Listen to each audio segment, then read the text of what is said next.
ఆకాశవాణి జాతీయ వార్తలు చదువుతున్నది పొన్నగంటి సుధా. ముందుగా ముఖ్యాంశాలు. ప్రజాస్వామ్యం కేవలం వ్యవస్థలపైనే కాకుండా ప్రధాన విలువలపైన అభివృద్ధి చెందుతుందని ఉపరాష్ట్రపతి జగదీప్ ధన్కడ్ పేర్కొన్నారు. దేశంలో ఐక్యతకు రాజ్యాంగమే మూలస్తంభమని ప్రధానమంత్రి నరేంద్ర మోదీ ఉద్ఘాటించారు. తాకట్టులేని వ్యవసాయ రుణాల పరిమితిని 1,60,000 రూపాయల నుంచి 2 లక్షల రూపాయలకు పెంచుతున్నామని ఆర్బీఐ ఈరోజు ప్రకటించింది. రానున్న 10 సంవత్సరాల్లో భారత అంతరిక్ష ఆర్థిక వ్యవస్థ 3 రెట్లు పెరుగుతుందని కేంద్ర మంత్రి డాక్టర్ జితేంద్ర సింగ్ తెలిపారు.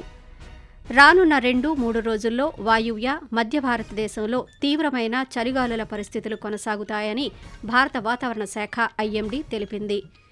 ఇక వార్తల వివరాలు. దేశంలో ఐక్యతకు రాజ్యాంగమే మూలస్తంభమని ప్రధానమంత్రి నరేంద్ర మోదీ ఉద్ఘాటించారు.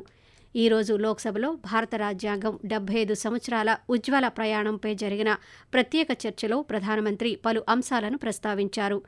భిన్నత్వంలో ఏకత్వం భారతదేశ విశిష్ట లక్షణమని, ప్రభుత్వ విధానాలు, నిర్ణయాలు దేశ ఐక్యతను బలోపేతం చేసే దిశగానే ఉన్నాయని అన్నారు. జమ్మూ కశ్మీర్లో ఆర్టికల్ 370 రద్దు చేశామని, ఒక దేశం ఒకే పన్ను జీఎస్టీని అమలు చేశామని అన్నారు.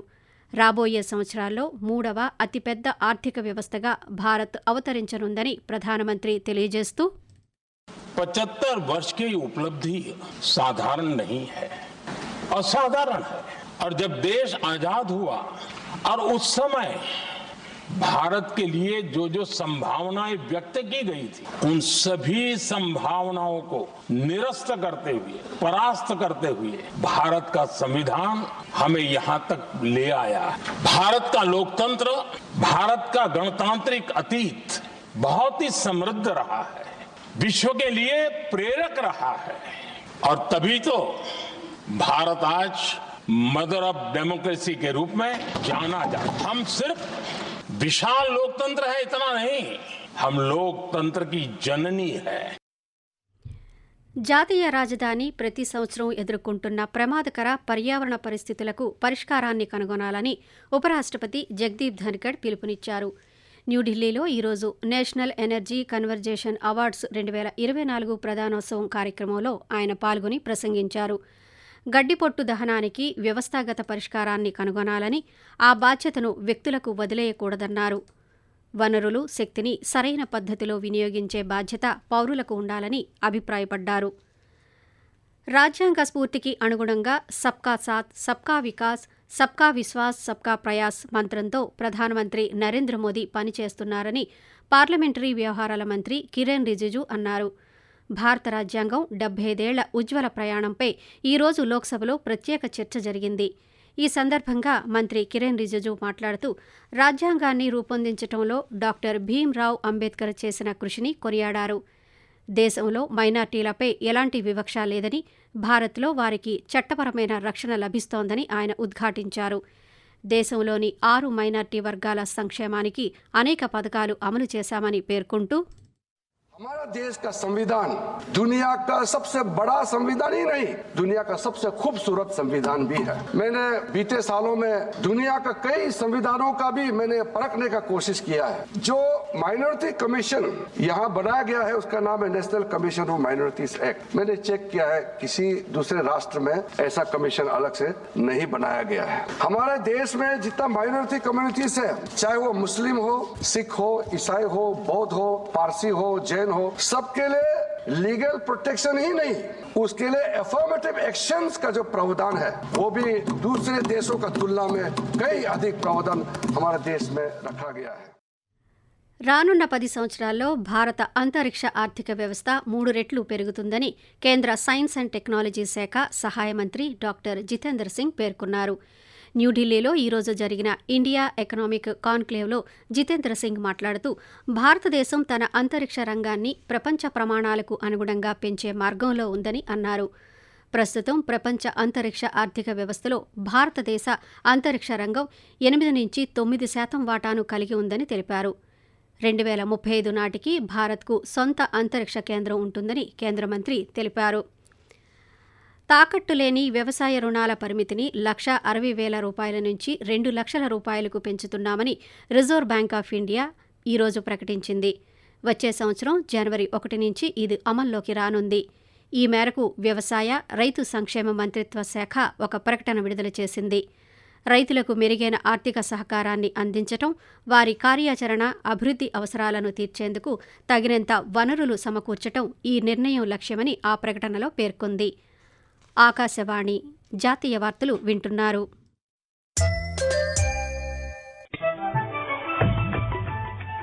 నిరంతర వార్తా విశేషాల కోసం ఆకాశవాణి సామాజిక మాధ్యమ వేదికలైన news on air YouTube channel ను, newsonair.gov.in వెబ్సైట్ ను, ట్విట్టర్ లో ఆల్ ఇండియా రేడియో న్యూస్ ను వీక్షించండి. తెలుగు ప్రాంతీయ వార్తా విశేషాల కోసం ఆకాశవాణి న్యూస్ విజయవాడ మరియు Akashvani news Visakhapatnam YouTube channels ను వీక్షించండి.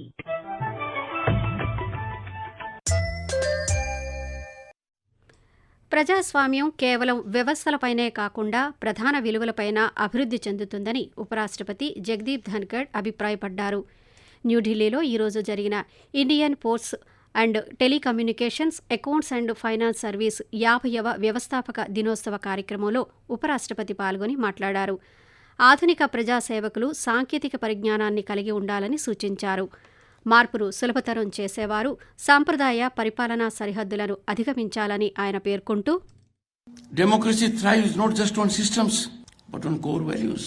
If there is a family that has good income, rich income, everything around, materialism is complete, there has to be a core value system. Our democracy also has to firm up on core value system. It has to be centered on the delicate balance of expression and dialogue. These twin forces, expression and dialogue, shape democratic vitality, where progress is measured not by individual positions, but by the broader societal benefit. Friends, today's institutional challenges from within and without often stem from the erosion of meaningful dialogue and authentic expression. అలాగే కేంద్ర కమ్యూనికేషన్ల మంత్రి జ్యోతిరాదిత్య సింధియా మాట్లాడుతూ, గత 5 దశాబ్దాల్లో Indian ports, telecom communications and accounts and finance service భారతదేశ కళను సాకారం చేస్తున్నాయని అన్నారు. భారత నావికాదళ chief admiral Dinesh K Tripathi 4 రోజుల అధికారిక పర్యటన నిమిత్తం ఈరోజు ఇండోనేషియా చేరుకున్నారు. ఈ పర్యటనలో భాగంగా ఇండోనేషియా దేశ అత్యున్నత స్థాయి ప్రభుత్వ, రక్షణ అధికారులతో ద్వైపాక్షిక చర్చల్లో ఆయన పాల్గొంటారు.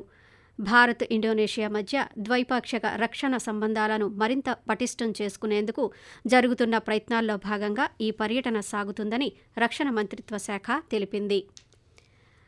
రానున్న 2-3 రోజుల్లో వాయువ్య, మధ్య భారతదేశంలో చలిగాలుల నుంచి తీవ్రమైన చలిగాలుల పరిస్థితులు కొనసాగుతాయని భారత వాతావరణ శాఖ ఐఎండీ తెలిపింది. జమ్మూ కశ్మీర్, లద్దాఖ్, పంజాబ్, హర్యానా, చండీగఢ్, రాజస్థాన్, ఉత్తరప్రదేశ్, మధ్యప్రదేశ్, ఛత్తీస్గఢ్లలో చలిగాలులు వీస్తాయని వెల్లడించింది. ఇదిలా ఉండగా ఈరోజు, రేపు ఢిల్లీ జాతీయ రాజధాని ప్రాంతంలో ఉపరితల గాలులు వీచే అవకాశం ఉందని, అర్ధరాత్రి వేళల్లో పొగమంచు ఉంటుందని ఐఎండీ పేర్కొంది. బోర్డర్ గవాస్కర్ టెస్ట్ క్రికెట్ సిరీస్లో భాగంగా ఆస్ట్రేలియా, భారత్ మధ్య బ్రిస్బేన్ గబ్బా స్టేడియంలో 3వ టెస్ట్ మ్యాచ్ ఈరోజు ప్రారంభమైంది. అయితే వర్షం ఆటకు చాలాసార్లు అంతరాయం కలిగించింది.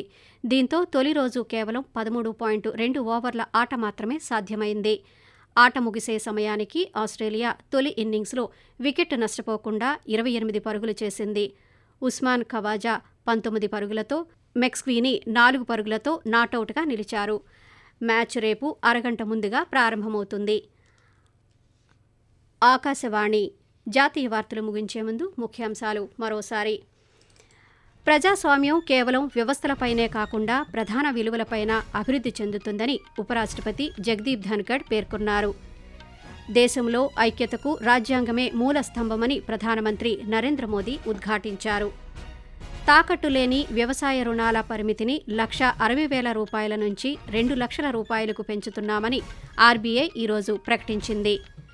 రానున్న 10 సంవత్సరాల్లో భారత అంతరిక్ష ఆర్థిక వ్యవస్థ 3 రెట్లు పెరుగుతుందని కేంద్ర మంత్రి డాక్టర్ జితేంద్ర సింగ్ తెలిపారు. రానున్న 2-3 రోజుల్లో వాయువ్య, మధ్య భారతదేశంలో తీవ్రమైన చలిగాలుల పరిస్థితులు కొనసాగుతాయని భారత వాతావరణ శాఖ ఐఎండీ తెలిపింది. ఆకాశవాణి జాతీయ వార్తలు ఇంతటితో సమాప్తం.